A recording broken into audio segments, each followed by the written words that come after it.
Assalamualaikum warahmatullahi wabarakatuh. Salam sejahtera. Halo sahabat literasi, perkenalkan nama saya Ayu Farah. Pada kesempatan kali ini saya ingin menyampaikan resensi novel berjudul The Seven Wings of Sinners karya Jienara. Jienara adalah seorang gadis yang memiliki banyak ketertarikan dengan hal yang berbau sastra. Jienara terjun dalam dunia penulisan sejak ia masih berada di bangku sekolah dasar sampai sekarang. The Seven Wings of Sinners adalah salah satu karyanya yang pada awalnya dibuat sebagai AU, lalu dikembangkan menjadi sebuah novel yang diterbitkan oleh Akad pada tahun 2024 dengan jumlah halaman 260. Novel ini bergenre misteri dan thriller yang sangat menarik untuk dibaca, khususnya untuk para remaja yang tertarik dengan cerita penuh teka-teki dan misteri. Saya memilih novel ini karena tidak hanya menyajikan cerita penuh misteri, tetapi dari novel ini saya belajar tentang arti dari persahabatan. Menurut saya, persahabatan bukan hanya tentang kebersamaan, tetapi kerjasama dan komunikasi yang baik untuk menjaga hubungan agar tetap erat. Novel ini berfokus pada sosok Ilham, yaitu seorang siswa baru di SMA Garuda Muda. Ia bertemu ke 6 teman barunya, yaitu Mahir, Eja, Ryan, Zidan, Fadli, dan Harsa. Kehidupan Ilham berubah ketika ia dan Eja menemukan mayat seorang wanita di kelas 11 MIPA 1. Dan ternyata mayat itu adalah ibunya sendiri. Tetapi pihak sekolah memilih bungkam dan tutup mulut akan kasus tersebut. Karena merasa curiga, Ilham dan ke-6 temannya membuat suatu kelompok, yaitu bernama 7 Sayap Pendosa. Kelompok tersebut dibuat bertujuan untuk mengungkap misteri di balik SMA Garuda Muda.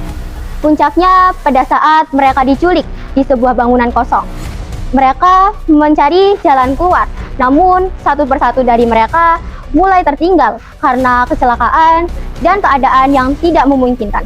Pada akhirnya hanya tersisa beberapa dari mereka yang berhasil masuk ke ujung lorong tempat jalan keluar. Di ujung lorong, mereka menemukan sosok misterius. Di sampingnya ada orang yang disekap. Mereka mengira orang yang disekap itu adalah salah satu dari temannya. Tapi ketika sosok tersebut membuka topeng, pada akhirnya semuanya terungkap. Menurut saya, novel ini mengangkat tema persahabatan dan misteri.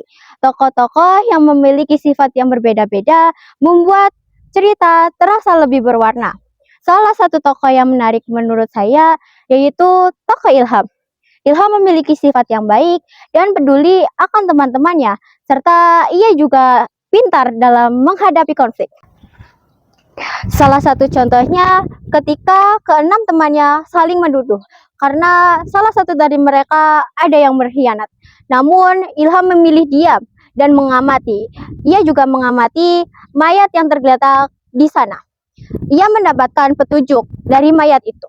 Alur novel ini berjalan secara bertahap, membuat para pembaca merasa penasaran akan isi novelnya. Novel ini juga menggunakan sudut pandang orang ketiga, sehingga membuat penulis bisa menceritakan secara luas tentang isi novel tersebut. Bahasa yang digunakan novel ini juga terkesan santai dan gaul, dapat dipahami oleh para pembaca dan sangat cocok untuk para remaja. Novel ini juga memiliki pesan-pesan penting seperti keberanian, persahabatan, dan kerjasama dalam menghadapi sebuah masalah. Kelebihan novel ini yaitu terletak pada alurnya yang penuh teka-teki. Setiap tokoh juga memiliki sisi gelap masing-masing yang membuat plot dalam cerita begitu menarik. Namun beberapa bagian cerita terasa lebih lambat dan terkesan bertele-tele. Secara keseluruhan, novel ini sangat menarik untuk dibaca karena alurnya yang penuh teka-teki dan misteri. Selain menghibur, novel ini juga mengandung pesan tentang persahabatan, kejujuran, kepercayaan, keberanian dalam menghadapi sebuah masalah. Sekian dari saya, terima kasih. Wassalamualaikum warahmatullahi wabarakatuh. Salam literasi.